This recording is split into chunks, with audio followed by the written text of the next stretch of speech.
So this year in 2023, there was a total of 20 Funko NFT drops. And this week was the release of the Mickey and Friends NFT drop, which actually was confirmed to be the very last NFT drop of 2023. So I'm DK Wrestler for those that don't know yet. And in today's video, I thought I would go through all 20 Funko NFT drops of 2023 and basically rank them from what I feel is the worst NFT drop and work my way one by one until what I feel, statistically speaking, and kind of in a non-biased way, but at the same time, I'm sure not everyone's going to agree with my opinion, of what I think is truly the best Funko NFT drop of 2023.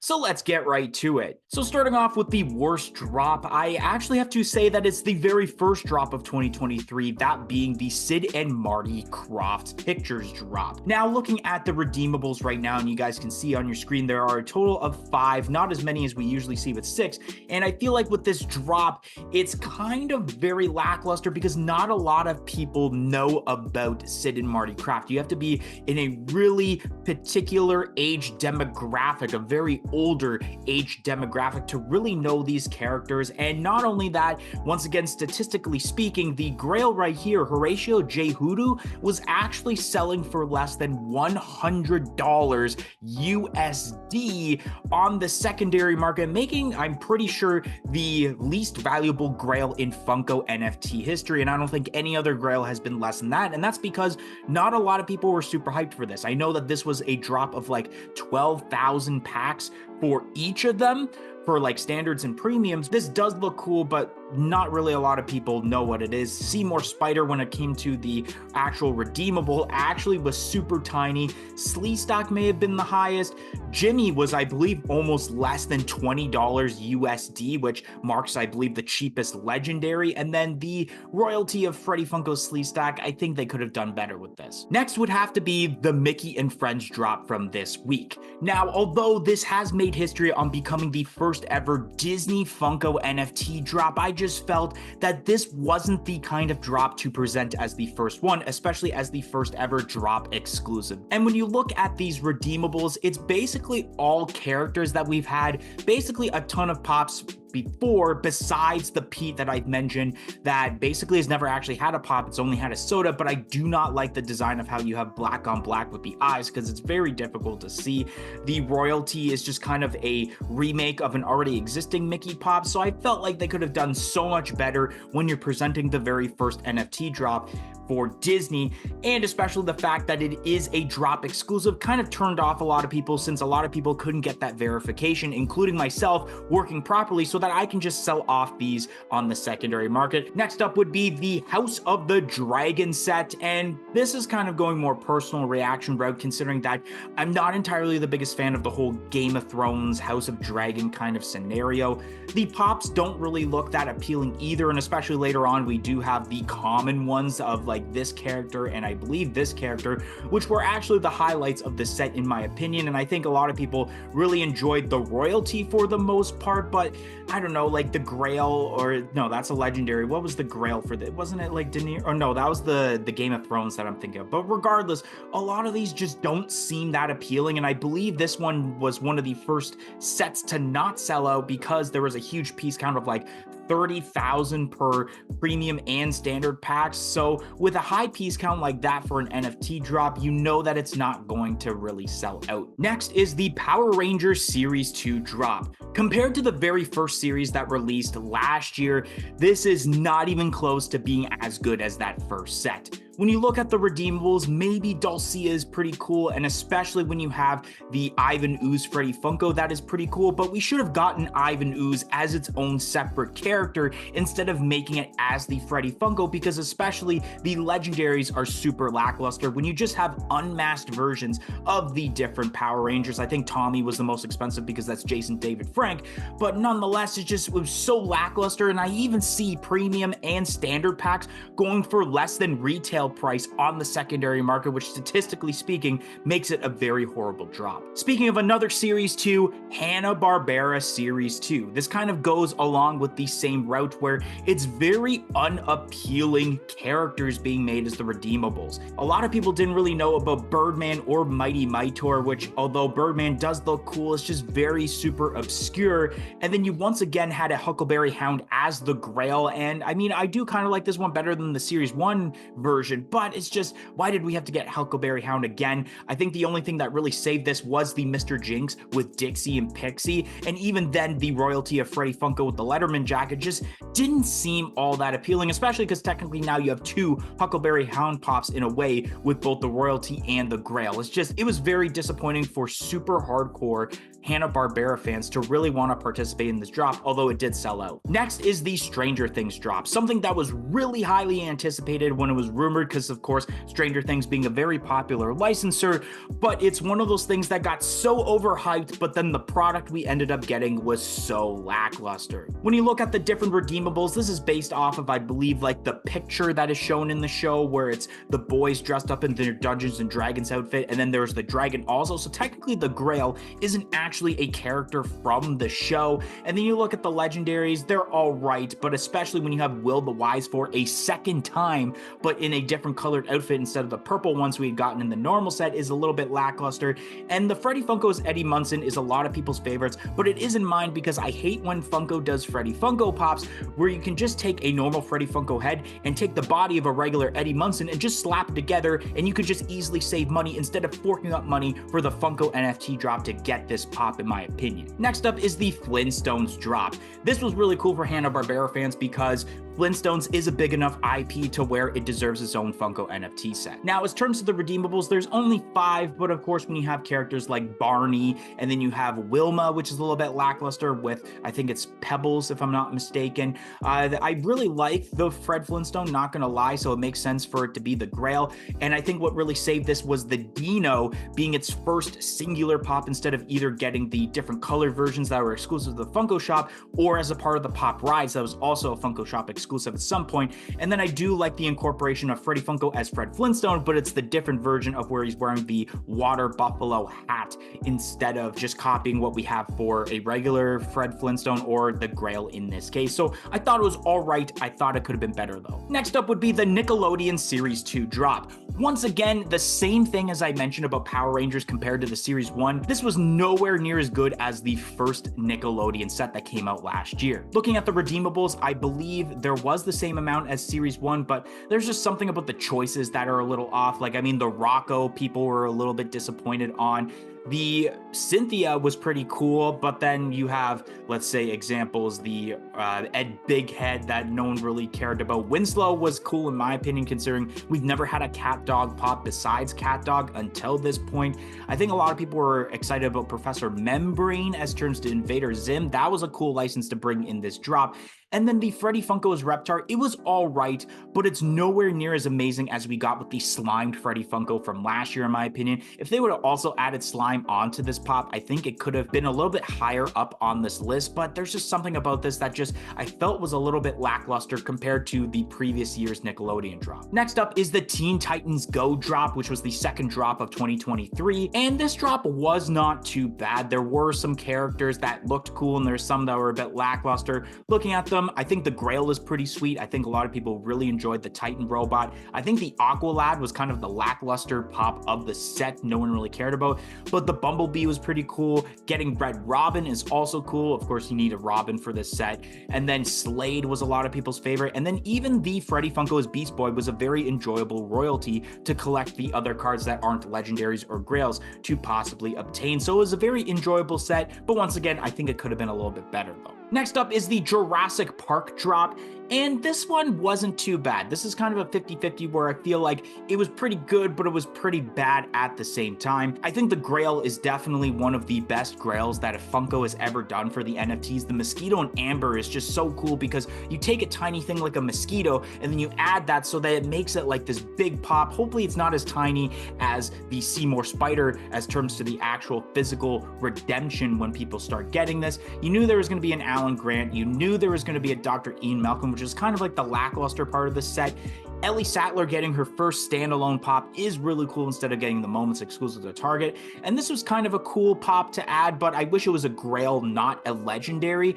And then people knew when this was rumored that it had to be Freddie Funko as Dr. Ian Malcolm as terms to the royalty. And I mean, I don't think it could have been, if it was something other than this as the royalty, I think this probably would have been way lower on this list in my opinion. Next up is the Powerpuff Girls drop, the second last drop of the year. And this was not too bad of a drop. I mean, we do have as terms to the legendaries, we have the 3 different Powerpuff Girls with the instruments, but I kind of like this idea because it's one of those things that kind of makes you think, oh, I can't just get one, I need to get them all. So it's like, it's a little weird if you end up getting, let's say, Bubbles with the drum set, but you don't have the other 2 with the different guitars to make that set. The Grail of Mojo Jojo, and you can actually see the brain, is actually a pretty cool idea, not gonna lie. Professor Utonium is a character that people have been wanting in pop form for a while, so that's a legendary that's going to be very sought after. And then even the Grail, of course, the royalty, Freddie Funko as Mojo Jojo.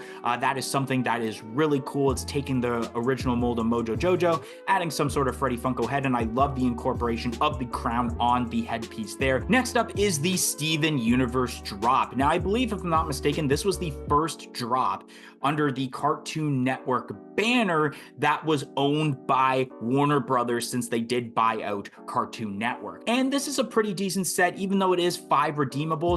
For the most part, I believe 3 of them, being Blue Diamond, Ruby, and Sapphire, if I'm not mistaken, have never been transformed into Funko Pop form before, so that's a cool way to get these in the set. I know Garnet has had a couple of different versions, and then I always find that this Freddie Funko as Steven is pretty funny, considering that it seems more like Steven as Freddie Funko rather than Freddie Funko as Steven, because it's exactly what Steven looks like, except you're switching the hair color to make it the theme of Freddie Funko and then adding the crown. Next up would be the Warner Brothers 100 set. This was a very fun drop, not gonna lie, and I think a lot of the mashups as terms to this drop made it well worth trying to get some of these redeemables. We got the Grail with Wile E. Coyote as Batman, and you see that with a lot of Warner Brothers 100 licensed products, even with, I believe, Hot Wheels, they did that also with that mashup, so you see that a lot. So pop form, it definitely made sense, but some of them, I will admit, like Bugs Bunny as Morpheus, that was a little bit weird because we haven't seen a lot of Bugs Bunny as Superman, so I'm surprised they didn't go down that route. And then Lola Bunny as Jane Jetson, that was a little bit weird to do. And then you have Porky Pig as Robin, which I do enjoy the look of this, but when you compare it with Batman, I mean, do they go together with like Wile E. Coyote and Porky Pig? I'm not exactly sure.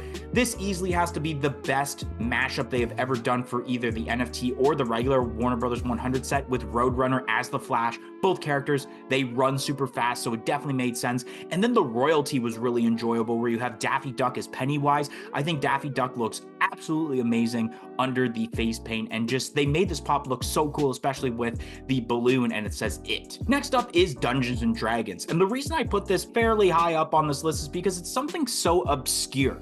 Of course, with a lot of the Funko NFT drops, you do have a lot of Warner Brothers related things, like I just talked about, Warner Brothers 100 and Teen Titans, anything DC related. So there is a lot of Warner Brothers heavy products in terms of the Funko NFTs, but when they do something that is outside of that realm, especially when it comes to Nickelodeon, I mean, Dungeons and Dragons, it definitely made sense since the movie came out this year, and they've been pumping up a lot of cool pops for the games, especially looking at the Grail. Look how detailed this pop is, especially with the eyes and especially the way they executed the mouth. This would have been cool if this was glow in the dark just to like show off that effect, but nonetheless, I mean, it's still cool.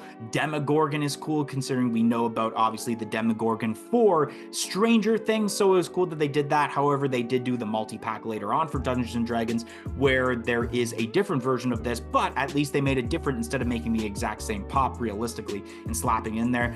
Displacer Beast may be one of the more lackluster ones besides the royalty, but the Owl Bear was really cool to see. Wish this was the first flocked NFT pop, but nonetheless, still really cool, and I do think it's better than the one they released for New York Comic Con for the movie. Next one is It, and this one is a little bit weird for for me to put this high considering that I'm not really a fan of the movie, but I think that the pops are just absolutely freaking detailed to the point where I needed to put this super high up. As terms to these pops, I think the only gripe I have about this is the defeated Pennywise, because I feel like it's the most lackluster Pennywise that Funko and Drop, I guess in this case, have ever made. But then you look at the legendaries like Henry Bowers, the amount of blood that's put onto this pop is absolutely awesome. You got Leper that has the one eye in, the one eye out, and just the little details on the face.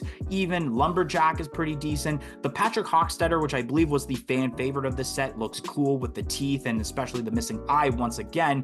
And he's wearing, I believe, like a Tom and Jerry t-shirt. And then the royalty of Meltdown Pennywise Freddy Funko is pretty decent, and I think they did a great job with this set. It's one of those sets where I feel like a lot of the pops are really cool, besides of course that one grail. Next up is the Adventure Time set, and for the most part it's because there is a lot of characters that have never been transformed into pop form before, to why it's super high on this list. Of course, like a lot of these sets, you do have a character that has been made multiple times, like Finn the Human, which makes sense to be the 999 piece grail. We got Golb, Lady Rainicorn, Peppermint Butler, who have never been made into pops, I believe, and then you have Brandy Butternubs, which is a popular version of Jake the dog. So I really enjoyed how they had that added to this. And then they have the Freddy Funko in Jake suit, which he's looking very swole, very jacked. So that was a very fun royalty for collectors to collect, essentially. Next up is the Funkoween Series 1 drop, or as I'm gonna call it, the Funko Halloween Series 3 drop. This one is not too bad, but I still have that gripe of the fact that it was just Freddy Funko Zombie as something instead of what we normally see with the theme of the Halloween drops of Freddy Funko just dressed up as something. But I did have to put this very high up considering this is the very first drop where not only one, but all the redeemables have a specification, that being glow in the dark. You got the Grail, the Zombie Samurai, Gunslinger for the Legendary, the Knight, the Ninja, and then the Pirate. And then I think what saves this set for me is the Proto as Zombie. I think that pop is executed very well, and I think the glow will look great since the main color is green.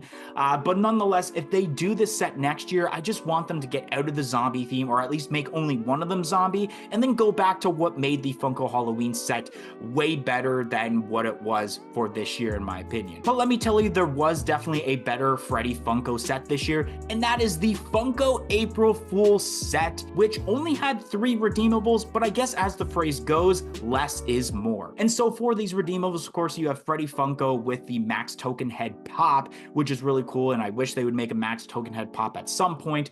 We have the Egg, which was a huge ongoing joke as turns to April Fools every year, and then the royalty being the baby Freddy Funko holding the El Diablo Wacky Wobbler, which is also really cool. It's tying into a lot of hardcore Funko fans. Next up is Back to the Future, and of course this is more of a personal reaction wise, considering that I've been waiting for this all year as terms to the rumors, and it's going to be the first set that I have a master set for. And I really enjoy this because the majority of the pops have never been made in the normal set before, like the George McFly, which we didn't think that was ever going to be a pop, because if you know the story about Crispin Glover, you would understand why I'm saying that.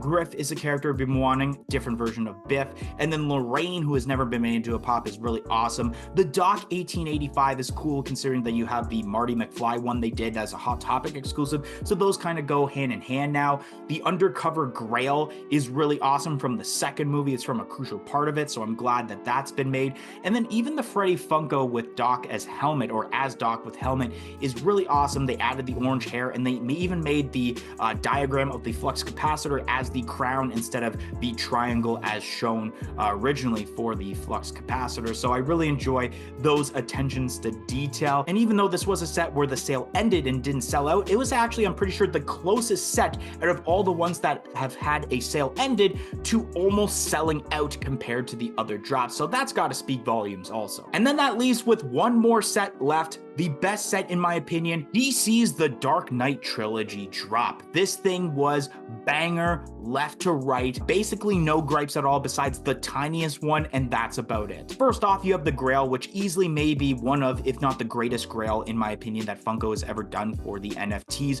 with Harvey Dent. The detail of the burnt half face is absolutely awesome. He's holding the coin. It's something people have been wanting. The first Bane pop in like 10 years with like that OG Bane, so that was a cool cool way to get this pop. We've never had a Bruce Wayne as terms of the set, but we've had a ton of Batmans. Scarecrow's never been done. Selina Kyle we've been getting a couple of times as terms to the Batman, but seeing it for the Dark Knight trilogy is pretty cool. And then I guess a lot of people's like lackluster moment for this is the way that the Freddy Funko as Lieutenant James Gordon looks, but nonetheless I think it's pretty funny to get that orange mustache in my opinion. Anyways guys, that is going to be the end of today's video. If you enjoyed today's video, don't forget to like, comment, and subscribe. Let me know your opinion of the best and worst Funko NFT drops from this year, and I hope to see you guys on the next video. 1, 2, 3, I'm out of here.